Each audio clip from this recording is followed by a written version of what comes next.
and one is norm creation. So I was thinking maybe we could just like read over our current norms that we have at the top, and just decide whether or not these are okay. And could we read them out loud, popcorn style, so that they're in the video? Yep. I'll start. Speak your truth, listen from the heart, and respect differences of opinion. Keep equity at the center. Be mindful of patterns of participation. Say just enough. Use time effectively, have a clear purpose, and end when purpose time limit is reached. Be engaged in productive talk from start to finish. So, are we okay with keeping these norms? Are there any norms that we want to add in? Any that we want to change at this point? This would be a good point in the middle of the year.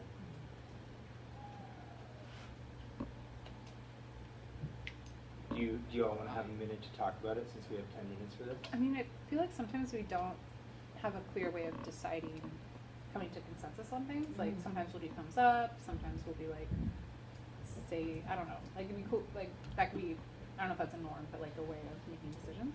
That's used a lot. I know, I'm trying to think, we've been using 55 somewhere. Yeah, like Last year. 35. Then it's hard to know if they have consensus if we're all just kind of going along with that. Well, okay, so maybe that's a question, like, do we need consensus, or is it more like majority wins? I feel like it should vary depending on the situation. Okay. Use the right tool for the right job. Like, majority could be thumbs up or thumbs down. So it's like yes or no. And then for other ones, maybe it's fits the 5, and then we go from there. Does PE use anything in particular? You just Collective. Yeah, collective decisions. Yeah. What do you use? Like methods or? Yeah. Or how do you do it? We just kind of share out. We don't use like a process or anything. Is maybe the issue that people are feeling like when we come to a decision, not everyone's voice is heard? Yeah, and also I would say, like, there's a lot of us in the group, so sometimes it's a nice time saver to just have a quick process. Mm-hmm. And then I feel like if we use the same processes consistently, then it's just easier and quicker to do it. I know, so I brought up the Fist of 5 earlier because I heard like a modified one where it was like 5, like, I'm totally into this, like, this is my dream. 4 is like, yeah, I'm pretty good on this. 3 is like, I'm not sure. And I think 2 is like a block, right? Has anyone used this protocol? Where like if you put like a 2 up, you're like, we can't move on until we continue talking about this. And then like 1 is like, no way in hell I'm never gonna do this one. Right? Yeah. You try to convince me. I like that. You don't all have to agree. Yeah. Because it's, Well, should we? I like it because the people who are on the, like the 2, they get a chance to like say, and then other people can hear from different perspectives, and then we vote again, and then hopefully. Okay. I don't know. 6th grade uses that, and I just remember it was talk to the people who don't really speak up a lot with their 2s. It's, What do you think? I like this. Guys, at the end, what do you think? You okay with this? One is a no. Oh yeah. Try it. Should we try it? Yeah, let's try it. No way. We gotta see everyone. Oh, that's what it's So not. now That's it's my like- thing. Yeah. Okay. I'm the only one that's not giving a 5. Okay. Okay, so maybe tentatively we can add like when there's a decision to be made, we'll consult Fist of 5. Okay. Cool. Okay, so second thing on this portion of the agenda is that we're going to choose 2 norms that we're going to focus on today, and I'm going to leave that to the process checker, Mr. Pineda. So choose 2. I think it'd be cool to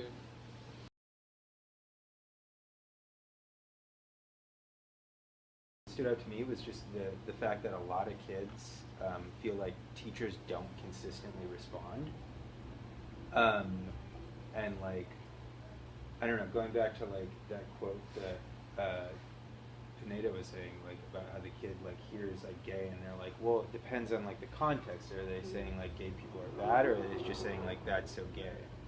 And the thing that really like that stands out to me is like if a teacher were to hear a student say like that's so gay and then either not respond or like just be like, hey, don't say that, then I feel like that is sending like telegraphing this message out to all the kids that heard that interaction that like that's not a big deal, or like putting down like whole groups of people or like creating these hierarchies is not a big deal. So like I feel like next steps would be figuring out some sort of 100% uniform response. I want to add on to that, like the fact that I'm assuming that whoever wrote that quote was actually like a staff member, right? Most of the time kids are mean as other words, so it isn't disrespectful.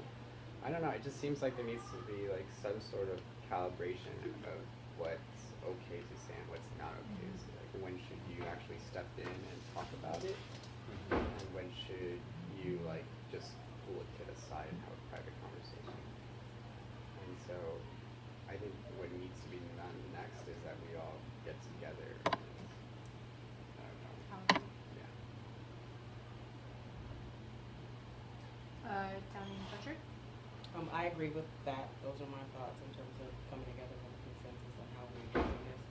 Also, student support in terms of sharing, like we can pull reports from basis and they show like location of things and and frequency and minutes, like and I don't think we share enough of that information with you guys. You can see what's going. We can pull these reports, you guys can't, so that you can see like what kids' thoughts are in regards to why you guys are writing referrals and what your response or who responds, what our response is, opposed to what teachers' response is. We can pull all of that.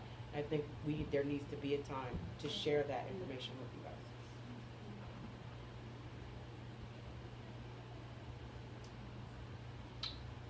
I think for me, always, in the view of trying to increase empathy, I feel like I want there to be a question. I know I can't word it right. Like, if someone you cared about were called this language, would you feel differently? If it was your mom, if it was your brother, if it was your cousin, or the question, do you think your parents or family would feel the same about this language? Like, and it makes me wonder, like, if these are values that are just teenage kid values, or if these are, if they recognize that it's probably different than their family values. Because your family probably wouldn't want racist language, probably wouldn't want.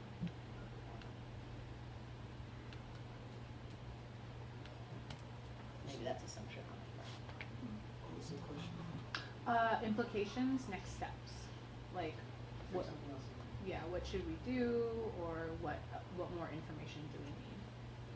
Just kind of feel like there might be a symbol of a lack of empathy, kind of what you alluded to, and just trying to think how we create that space for the student population to kind of empathize with words that are deeply rooted in probably things that they don't really understand, so how do we create that? Cool. So that's gonna wrap us up for that section, and then I will pass it back to Sloane to close us out. Okay, so here's what I'm hearing. It sounds like we have a couple things that we have talked about for next steps. So I think there was some agreement on like some sort of staff response that would be in line. There's also talk about creating like spaces for kids to increase their empathy. There's a desire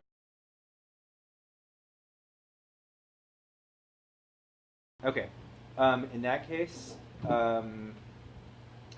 my deliverables for this are going to be getting that extra data, and hopefully you guys will let me keep doing this in GLC.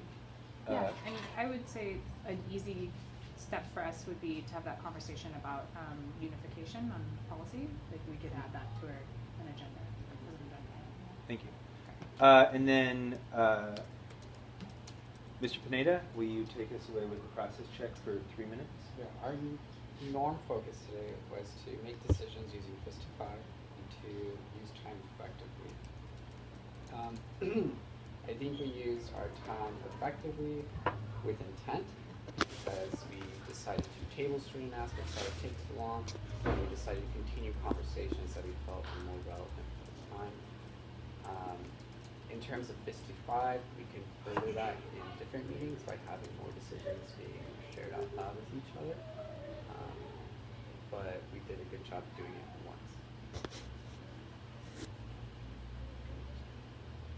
once. Okay, so we can move on to closing. It doesn't necessarily have to take 10 minutes since we're behind. But for deliverables, I'll get that data that I was talking about with where does this happen, and if this was someone that you cared about, how would you respond? I'm just going to open it up for appreciations, ahas, and apologies. Appreciate the candy. Yeah, thank you. That is too big, it's very beautiful. That's my student store. I owe you a lot. I want to appreciate Jacobs for just, I feel like I don't say this enough, you've really come in and you've been so amazing this year. I feel like I'm actually supporting my kids that have IEPs this year versus just kind of like trying. And that's because you're just so organized and thorough and you really do things with fidelity, like you say you're going to do something, you do it, and yeah, I just really appreciate, and you have a great attitude, and I don't know, could keep talking, but thank you for being there. It's been a good year for Spec. I want to appreciate Carter for agreeing to co-facilitate on short notice. Thank you very much, and I want to appreciate all of you for being present and like helping me out in this process where I need your participation, and I feel like it's really meaningful work. So I hope that you all are too. And I need to apologize to Rocha because I did not properly prepare for yesterday's field trip. She ended up at the Marine Mammal Center in the first bus,